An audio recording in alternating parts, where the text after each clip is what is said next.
I thought I had a perfect marriage until I found a message from a stranger on my wife's phone. I'm waiting for you at the hotel tonight. As a 35-year-old architect from Boston, the world fell apart for me. But that was only the beginning. The truth was worse than I had imagined. My revenge? Cold, calculated, and completely legal. This is how I regained my dignity when Emily thought she had me beat. My name is Matt Reed, a 35-year-old architect from Boston, and up until last week, I thought I had it all figured out. A thriving career designing sleek, modern buildings, a gorgeous wife named Emily who turned heads wherever she went, and a cozy brownstone in the suburbs that we'd spent years making our own. We'd been married for 7 years, and sure, things weren't perfect, whose marriage is, but I trusted her. I trusted us. That trust shattered on a random Tuesday night, and now I'm wondering how I could have been so blind. It started innocently enough. Emily, a 32-year-old marketing exec with a sharp wit and sharper ambition, had been working late a lot recently. She'd come home exhausted, her hazel eyes shadowed with fatigue, muttering about deadlines and client demands. I didn't think much of it. Her job was high pressure, and I was swamped myself, juggling blueprints for a new downtown high-rise. That night, she'd gone to take a shower, leaving her phone on the kitchen counter. It buzzed, lighting up with a text notification. I wasn't trying to snoop. I just glanced over out of habit. The message preview hit me like a punch to the gut. Can't wait to see you at the Blue River Hotel, 8 p.m. sharp. My stomach twisted. The Blue River Hotel wasn't some dive bar where she'd meet a colleague for drinks. It was a boutique spot downtown, all velvet drapes and overpriced cocktails. Who was texting her about a hotel at 8 p.m.? I stood there, frozen, staring at the screen as the water ran upstairs. My mind raced through excuses. Maybe it was a work thing, a client dinner, something innocent. But the can't wait to see you part gnawed at me. That wasn't business talk. That was personal. Her phone was locked, but I knew the passcode, our anniversary, 0718. I hesitated, my thumb hovering over the numbers. We'd always had an unspoken rule about privacy, but this felt different. I typed it in. The screen unlocked, revealing a thread with an unsaved number. I scrolled up, each message tightening the knot in my chest. You looked amazing last night, one said. He'll never suspect a thing, babe, read another. And then, the kicker. Tell Matt you're with Lisa again. He's too busy to check. Lisa. Her best friend from college. The excuse she'd used at least 3 times that month. I heard the shower stop, and panic surged through me. I locked the phone and stepped back, pretending to pour a glass of water as she came downstairs in her robe, toweling her dark hair. Hey, she said casually, brushing past me to grab a wine glass. Long day. How was yours? Fine, I managed, my voice steady despite the storm inside.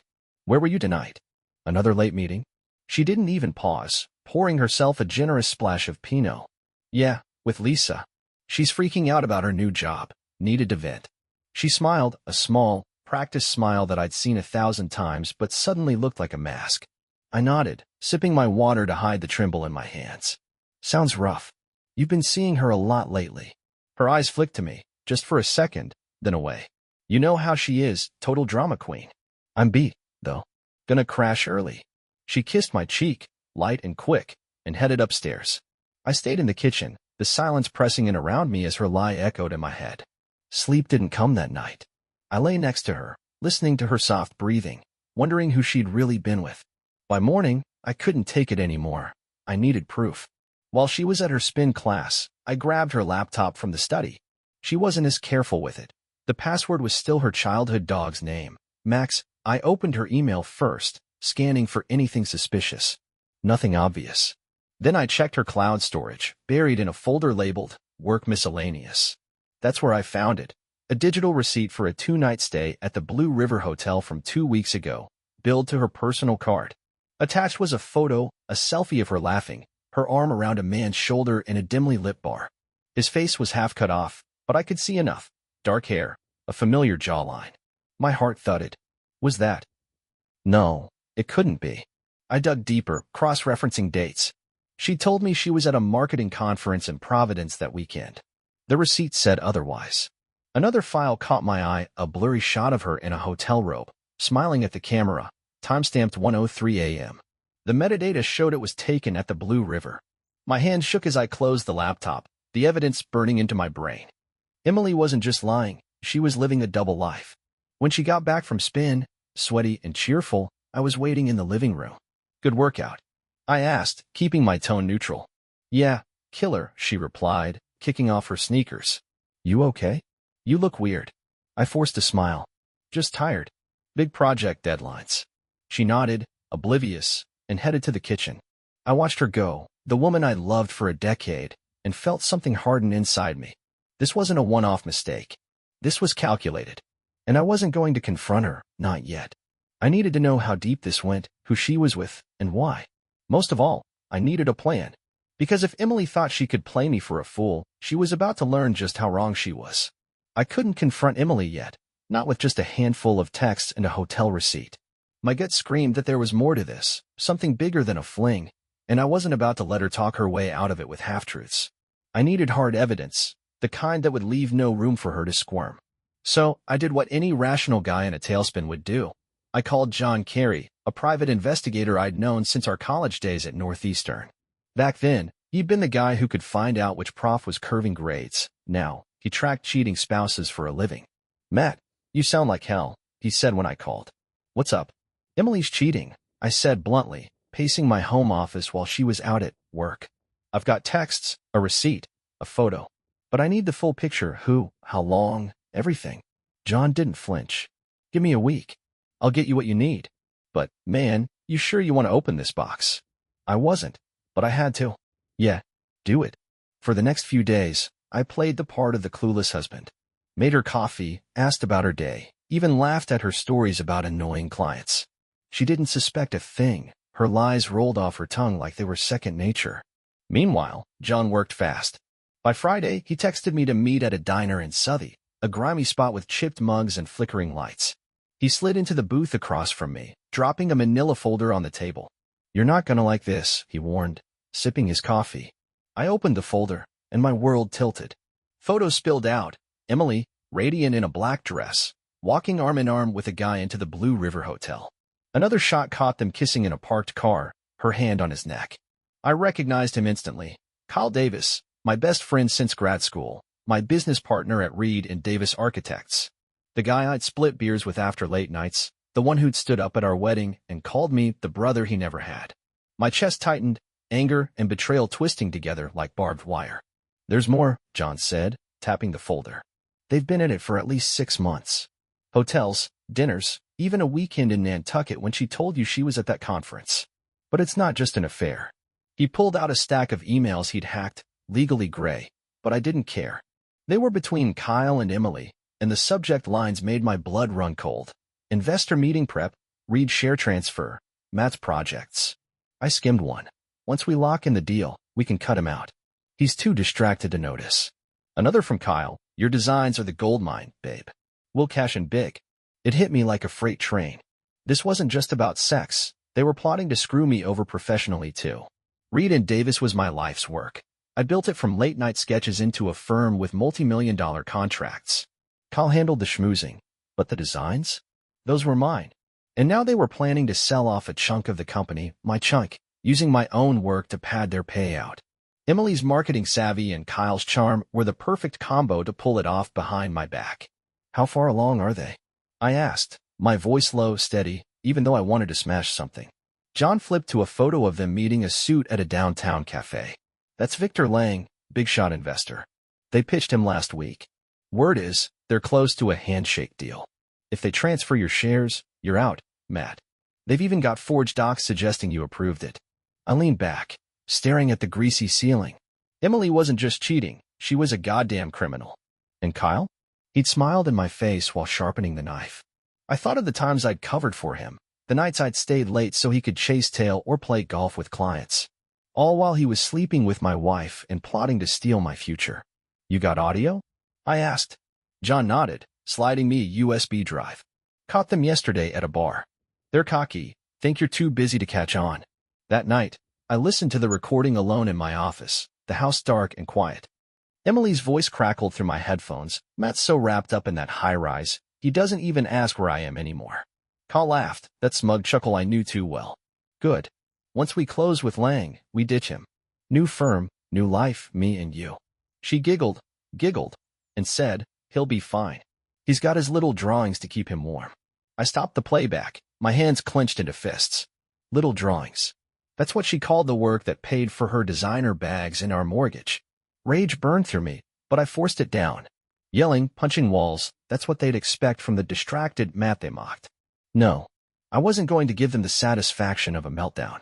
They thought they were clever, untouchable. But I built skyscrapers from scratch. I could damn well build a trap they'd never see coming. I called John back. Keep tailing them. I need every move they make, meetings, calls, anything with Lang. Then I dug into our company files, cross-checking contracts and emails. Sure enough, there were discrepancies, small at first, but they added up. Kyle had been shifting credits, nudging my name off key projects. Emily's fingerprints were there too, buried in polished PR drafts that hyped Kyle Davis's vision. They were rewriting my legacy, and I'd been too trusting to notice. By dawn, I had a plan forming. This wasn't just about divorce anymore. It was about survival. They wanted to take everything? Fine. I'd take it back, piece by piece, and make sure they regretted ever underestimating me. Kyle and Emily thought they held all the cards, but I was about to reshuffle the deck. The moment I heard Emily's giggle on that audio, mocking me, my work, my life, something shifted. The hurt didn't vanish, but it hardened into focus. I wasn't going to be the guy who screamed or threw things, the predictable sap they'd laugh about later over cocktails. No, I'd hit them where it hurt most, their wallets, their reputations, their smug little future. But to do that, I needed to be smarter than them, colder. I'd spent years designing buildings that could withstand storms. This was just another structure to reinforce, except this time, it was my life. First, I had to keep up the act. Saturday morning, Emily breezed into the kitchen, all yoga pants and fake cheer. Morning, babe, she chirped, grabbing a smoothie from the fridge. You're up early. I forced a tired smile, hunched over my laptop like I was buried in work. Yeah, high-rise revisions. You. She shrugged. Meeting Lisa for brunch. Might be a late one. Girls' day. Another lie, smooth as silk. I nodded, sipping my coffee. Have fun. She didn't see the storm brewing behind my eyes, didn't hear the gears turning. Good. Let her think I was still the oblivious husband. I called John Kerry as soon as her car pulled out. They're moving fast with Lang, he reported. Caught them on a call last night. Deal set for next Friday. They're pitching your waterfront project as the crown jewel. My waterfront project, the one I'd spent 2 years perfecting, the one that landed us on magazine covers. Keep digging, I told him. I need every scrap you can get, texts, receipts, anything tying them to Lang. John grunted. On it. You holding up? I didn't answer. Holding up wasn't the point anymore, winning was. Next, I reached out to Sarah Wilson, a shark of a lawyer I'd met at a networking event last year. She specialized in corporate law and messy divorces, perfect for this mess. We met at her office downtown, a sleek space with floor-to-ceiling windows overlooking the Charles River. I laid it all out, the affair, the photos, the emails, the forged docs. Sarah listened, her sharp blue eyes narrowing as she flipped through John's folder. They're sloppy, she said finally, tapping a manicured nail on the table. Arrogant. That's our edge. What's the play? I asked, leaning forward. She smirked. 2 fronts. 1, the company. Kyle's forging your approval on share transfers. That's fraud. We can freeze the deal with an injunction, then sue for breach of fiduciary duty. Your majority owner. He's screwed without your sign-off. 2, the marriage. Your prenup's ironclad, infidelity clause kicks in. She gets nothing but her clothes and car. I exhaled, relief mixing with grim satisfaction. How do we prove it in time? Sarah slid a recorder across the desk. Wear this at the office. Get Kyle talking casual, off guard. Pair it with John's stuff, and we've got a slam dunk. But timing's everything. They can't know you're on to them until we strike. I nodded, pocketing the device. I can do that. What about Lang? She grinned, all teeth. Once we expose the fraud, he'll run. No investor wants this stink on him. Back home, I turned my office into a war room. I copied every company file I could access, contracts, designs, emails, backing them up on an external drive Emily didn't know existed. I found more. Kyle had rerouted payments for my projects into a shell account, siphoning off thousands. Emily's name popped up in PR drafts, spinning lies about Kyle's innovative leadership. Each discovery fueled me, sharpening my resolve. They weren't just stealing my marriage, they were erasing me from my own legacy. Monday, I tested the recorder at the office. Kyle swaggered in, all gelled hair and fake grins. Hey, man, you look beat, he said, clapping my shoulder like we were still buddies. I swallowed the urge to deck him. Yeah, late nights, I muttered, hitting record under my desk. How's the Lang pitch going? He leaned back, smug as ever. Nailed it. Waterfront's the hook, our ticket to the big leagues. You'll thank me when we're cashing checks. Our ticket. My design. I forced a laugh. Sure, man. Just keep me in the loop. Yeah. He winked. Always. The tape caught every word, arrogance dripping like oil. That night, John dropped off more ammo, photos of Emily and Kyle with Lang at a steakhouse, plus a burner phone number traced to Kyle. I cross-checked it against the text from Emily's phone, bingo. They were coordinating everything through it, thinking they were untouchable. I handed it all to Sarah, who started drafting the injunction. We'll file Thursday, she said. Right before their big meeting. They won't see it coming. I barely slept, running scenarios in my head. What if Kyle lawyered up? What if Emily played the victim? But Sarah was right. They were sloppy. Overconfident. They'd left trails a mile wide, assuming I'd never look. Thursday loomed like a deadline on a blueprint, every line precise, every angle calculated. I thought about confronting them then and there, watching their faces crumple as I laid out the truth. But no, that was too small, too fleeting. I wanted more than a scene. I wanted justice, cold and legal, served on a platter they couldn't refuse. As I packed the recorder for the next day, Emily texted, "Staying late again, client crisis. Don't wait up." I stared at the screen, picturing her with Kyle, laughing at how easy I was to fool. My reply was simple. No problem. Take your time. Let her dig her hole deeper. By Friday, she'd realized the ground had caved in, not from my fists or my fury, but from the quiet, unshakable trap I'd built around them both. Friday arrived like the final chord of a song I'd been composing in silence.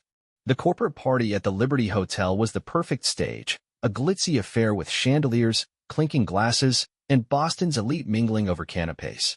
Emily and Kyle thought it was their victory lap, the night they'd sealed a deal with Victor Lang, and toast to my oblivious ruin. They didn't know I'd spent the week wiring the room to blow, not with explosives, but with truth. Sarah had filed the injunction that morning, freezing the company's assets and halting their shady transfer. Now, it was time to light the fuse. I arrived early, blending into the crowd in a tailored suit, the recorder tucked in my pocket as a backup. Emily swept in at 7 p.m., stunning in a red dress that screamed confidence, her arm brushing Kyle's as they laughed with a cluster of investors. Lang was there too, a wiry guy with a shark smile, nodding along to Kyle's pitch. I watched from across the room, sipping a bourbon, letting them bask in their illusion. My brothers-in-arms from the firm, guys I'd trained, who'd stayed loyal, shot me curious looks but kept their distance. They'd been briefed just enough to trust me. At 8:15, the MC tapped the mic for the keynote. Next up, a word from Reed and Davis's own Matt Reed. Emily's head snapped toward me, surprise flickering in her eyes. Kyle smirked, probably thinking I'd ramble about teamwork while he stole the spotlight. I stepped onto the dais, the room quieting as I adjusted the mic. Evening, everyone, I started, voice steady. Tonight's about celebrating hard work and exposing those who'd rather steal it. A murmur rippled through the crowd. I clicked the remote, and the screen behind me lit up with John's photos. Emily and Kyle kissing in a car, cozying up at the steakhouse with Lang. Gasps followed. My wife and my partner, I said, letting the words hang, have been running a side hustle. Not just an affair, though that's bad enough, but a scheme to sell my designs, my company, out from under me. I clicked again. Emails, forged docs, the burner phone locks. They thought I wouldn't notice. They were wrong. Emily's face drained of color, her glass trembling in her hand. Kyle lunged toward the projector, but two of my guys blocked him, discreetly. No fists, just presence. Matt, what the hell? He sputtered, but I cut him off. Save it, Kyle. The courts have the rest, fraud, breach of duty, the works. You're done. I turned to Lang, who'd gone rigid. Victor, I'd rethink that handshake. You're betting on a sinking ship. The room erupted. Whispers, shouts, phones snapping pics. Emily bolted for the exit, but the crowd parted like she was contagious. Kyle tried to follow, yelling, "This is a setup." No one bought it. Lang stormed out, muttering about lawyers, while investors swarmed me with questions I waved off. Talk to my attorney, I said, stepping down. The damage was done. By Monday, the fallout was brutal. Sarah called it dawn. Injunctions holding. Kyle's shares are locked. He's out of Reed and Davis pending trial. Emily's toast too, prenups enforced. I filed for divorce that afternoon, citing adultery and fraud. Her signature on those PR lies sealed it. She'd get her Prius and whatever was in her closet, nothing more. The firm's board, furious at Kyle's betrayal, voted him out unanimously. My design stayed mine, and Lang's deal evaporated like smoke. Emily showed up at the house that night, eyes red, voice shrill. "Matt, please, let's talk. I didn't mean for this." I cut her off, handing her a suitcase I'd packed. "You meant every word on that tape. Get out." She stood there, stunned, then grabbed the bag and left, tires squealing. Kyle texted later, "You'll regret this." I didn't reply. He'd regret it more when the fraud charges hit. The next day, I walked into the office, my office now. The staff stared, some clapping, others whispering. I'd lost a wife and a friend, but I'd kept what mattered. My work, my name. Social media buzzed. Emily's LinkedIn got quiet. Kyle's too. Word spread. They'd crashed a gala, lost jobs, faced lawsuits. No violence, no screams, just cold, hard consequences. I sat at my desk, blueprints spread out, and felt the weight lift, just a little. They'd gambled on my trust and lost everything. Me? I'd played the long game and won back my life. Not out of spite, but survival. The party was over, but my story? That was just getting started. The weeks after the gala felt like waking up from a bad dream, one where you're falling, but you hit the ground and realize you're still breathing. I'd torn down Emily and Kyle's house of cards, and the rubble was still settling. Boston buzzed with the scandal. My phone pinged with texts from old friends, colleagues, even a reporter wanting the real story. I ignored them all.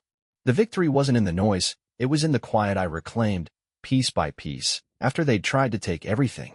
Legally, it was over fast. Sarah called 2 days later. "Kyle's facing fraud charges. DA's got him dead to rights with those forged docs. He's looking at fines, maybe jail if he's dumb enough to fight it." Emily's divorce papers were signed by week's end. Her lawyer didn't even push back. The prenup held like steel. She walked away with her car, some clothes, and a bruised ego. Reed and Davis was mine again, rebranded as Reed Designs. I fired the few staff who'd known about Kyle's scheme and kept the rest, the ones who'd clapped when I walked in that Monday. Loyalty mattered now more than ever. Emily tried reaching out once, a shaky voicemail left at 2 a.m. "Matt, I'm sorry. I got lost. I didn't mean to hurt you this bad." I listened to it over coffee, her voice cracking, and deleted it without calling back. Sorry didn't erase 6 months of lies, didn't undo her laughing with Kyle about my little drawings. Kyle didn't bother apologizing, just a bitter email. "You think you've won? Enjoy your empty life." I smirked, filing it for Sarah in case he got stupid later. Empty? Maybe. But it was mine to rebuild. I sold the brownstone a month later. Too many ghosts, her perfume in the closet, our old photos on the fridge. I didn't need reminders of a life that never really existed. With the cash, I rented a loft in New York City, a fresh start where the skyline inspired me instead of suffocating me. Redesigns took off, clients loved the story of the guy who'd fought back and won. My waterfront project landed a national award, my name alone on the plaque. No Kyle, no Emily, just me. Word trickled back through mutual friends. Emily bounced between temp jobs, marketing gigs dried up once her LinkedIn turned into a cautionary tale. She moved into a cramped studio in Somerville, no more designer bags or late-night brunches. Kyle fared worse, his fraud case plea bargained down to restitution and probation, but his reputation was ash. Last I heard, he was stocking shelves at a hardware store, a far cry from schmoozing investors. They didn't talk anymore. Apparently, betrayal's a lousy glue once the money's gone. I didn't gloat. Not outwardly. There's no joy in watching people you once loved hit bottom, even if they deserve it. But there's peace in knowing they couldn't dodge the fallout. They built their castle on sand, my sand, and it collapsed under their own weight. Me? I didn't need to push it down. I just shone a light on the cracks and let gravity do the rest. One night, I met my old crew from Boston for drinks in Manhattan. They toasted me to Matt, the guy who took him down without throwing a punch. And I laughed, clinking my glass. Later, alone on my balcony, I stared at the city lights, blueprints for a new project spread on the table behind me. I thought about Emily's red dress that night, Kyle's smug wink, the way they'd underestimated me. Then I thought about the kid I'd been, trusting, naive, pouring my soul into buildings and people who didn't deserve it. That kid was gone. In his place was someone harder, sharper, but not bitter. I didn't hate them, not anymore. Hate's a weight, and I'd carried enough. Instead, I felt free. They tried to bury me, but I dug out, dusted off, and kept climbing. Grandmother's voice echoed from years back, a memory from her porch in Maine. You don't need to fight dirty, Matt.